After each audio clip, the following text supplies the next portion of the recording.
warahmatullahi wabarakatuh. Alhamdulillah kita bertemu lagi dalam tutorial selanjutnya.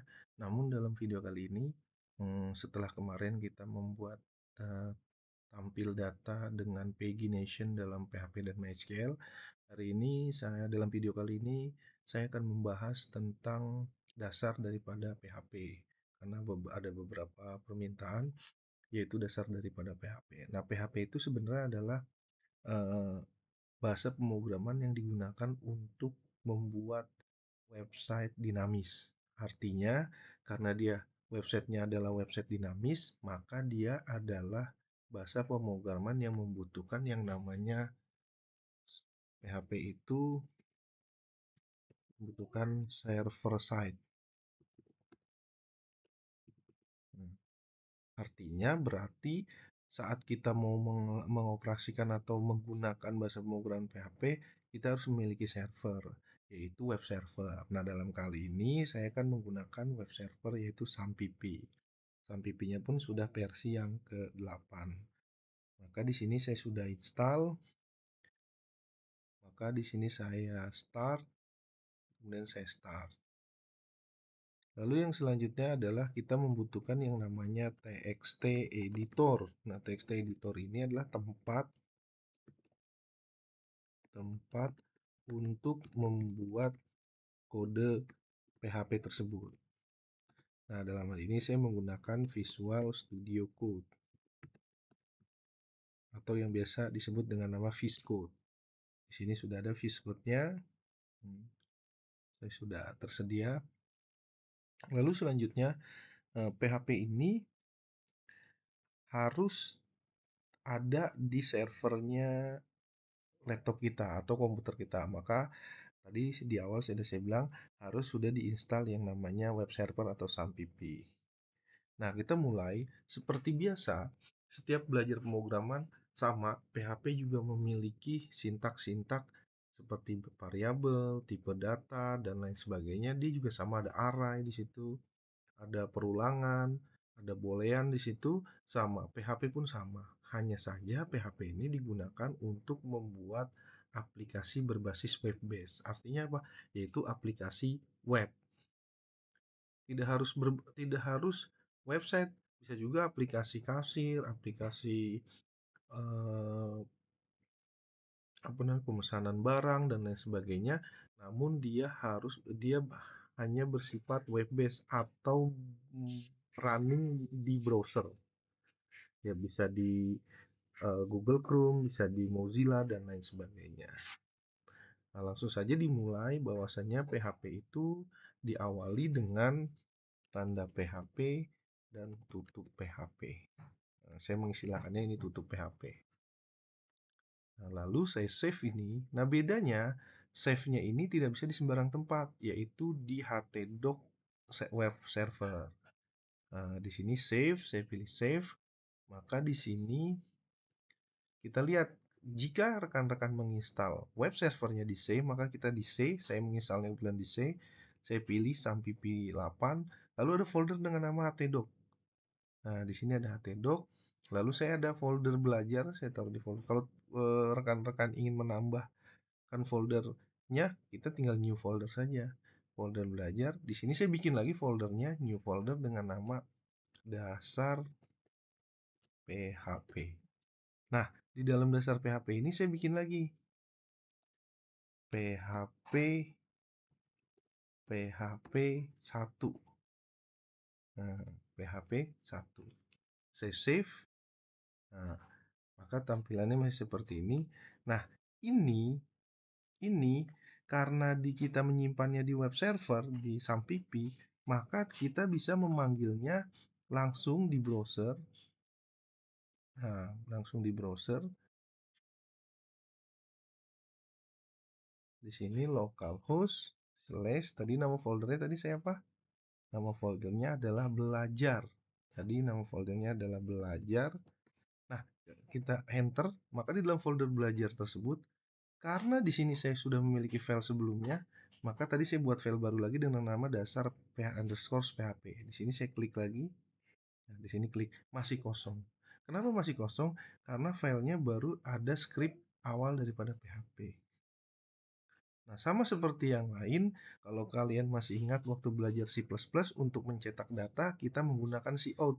Nah, kalau di dalam PHP, perintahnya adalah echo. Echo, biasanya misalnya, selamat datang. Biasanya kan hello world ya. Kita mungkin selamat datang. Saya Ctrl S di sini. Lalu di sini langsung reload saja. Nah, selamat datang. Maka catatan yang kedua adalah kalau pakai text editor, yang kedua adalah kita membuat new file. File, new. Nah, lalu di sini masukkan kode PHP.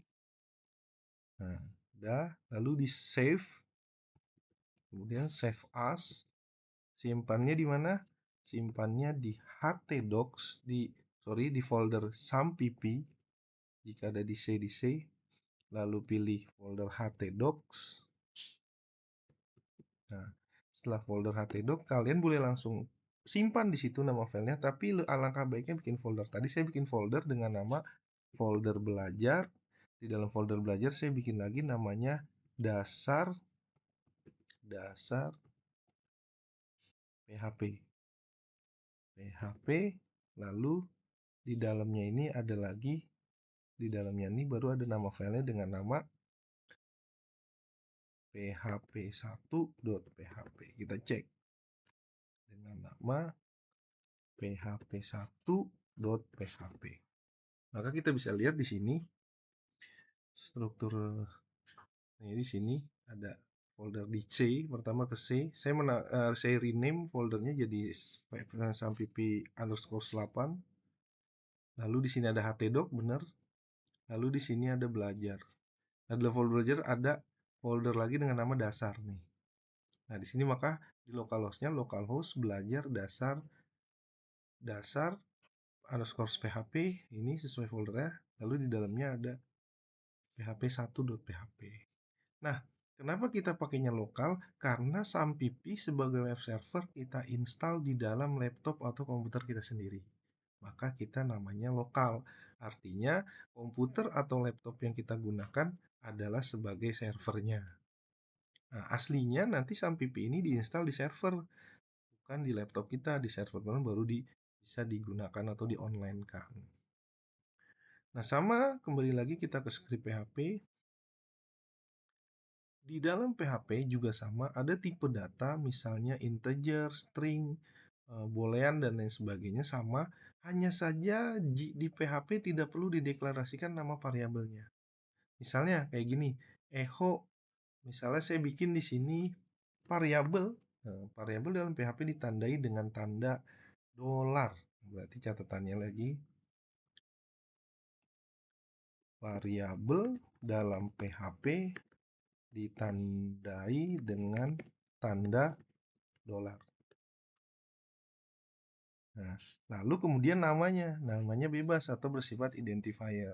Misalnya saya menamakan KF sama dengan, saya menamakan KF. Lalu di sini KF sama dengan kutip selamat datang. Titik koma sama seperti C++.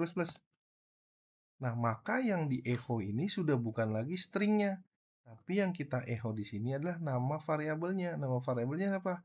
KF. Variabel KF. Nah, ya. Ctrl S di sini, maka hasilnya sama, yaitu selamat datang. Kenapa demikian? Karena isi dari variabel KF adalah selamat datang. Maka berarti fungsi variabel dalam PHP sama juga seperti C++, yaitu tempat menyimpan data atau tempat penyimpanan kata. Nah, kalau dia bentuknya string maka kata.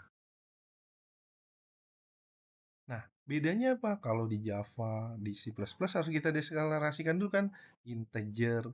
Misalnya variabel A, integer A. Nah, di sini enggak, langsung saja. Misalnya yang kedua saya bikin variabel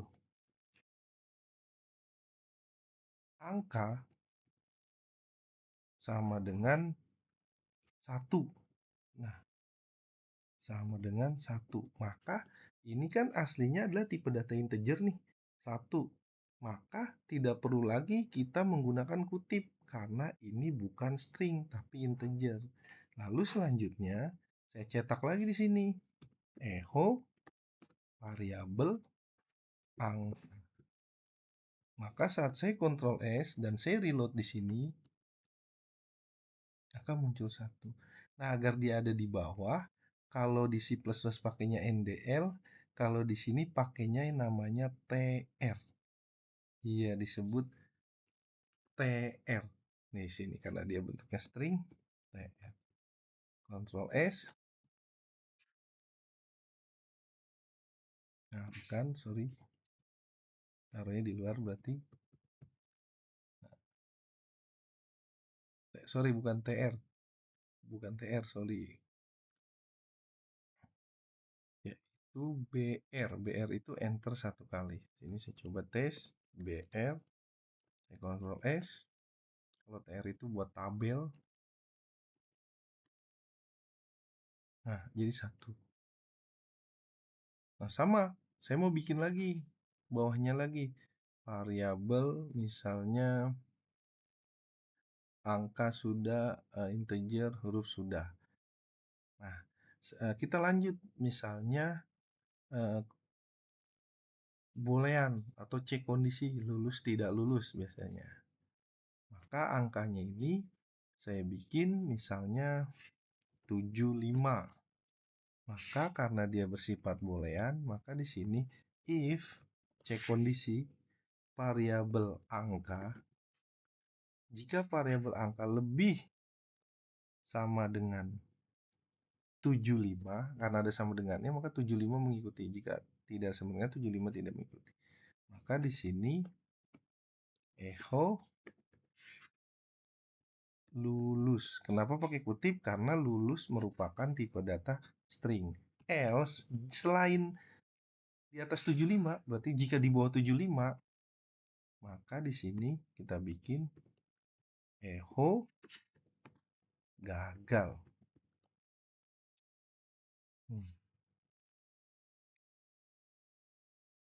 Ini saya hapus.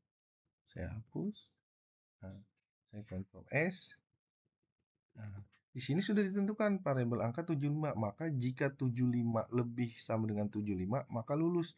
Dari 75, 76, 77 sampai dan seterusnya lulus. Tapi jika else kebalikannya di bawah 75, maka gagal. Maka di sini hasilnya adalah gagal. Lulus.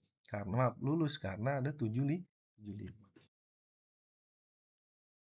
di situ. Nah, bisa dipahami. Nah, jika angkanya ini saya ganti menjadi 55 misalnya, maka hasilnya adalah gagal. Ctrl S. Jika angkanya 55, saya ganti di sini 55, di sininya 75.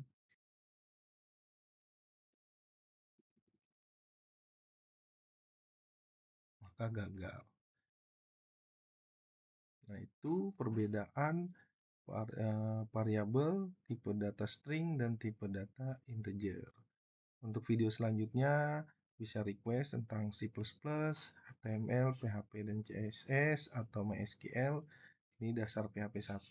Kita masuk tadi sudah membahas tentang tipe data dan variabel. Dan ini adalah boolean atau cek kondisi. Jangan lupa subscribe, share, dan komen positif. Jika ada permintaan tutorial tentang PHP, bisa di kolom komentar. Terima kasih. Assalamualaikum warahmatullahi wabarakatuh.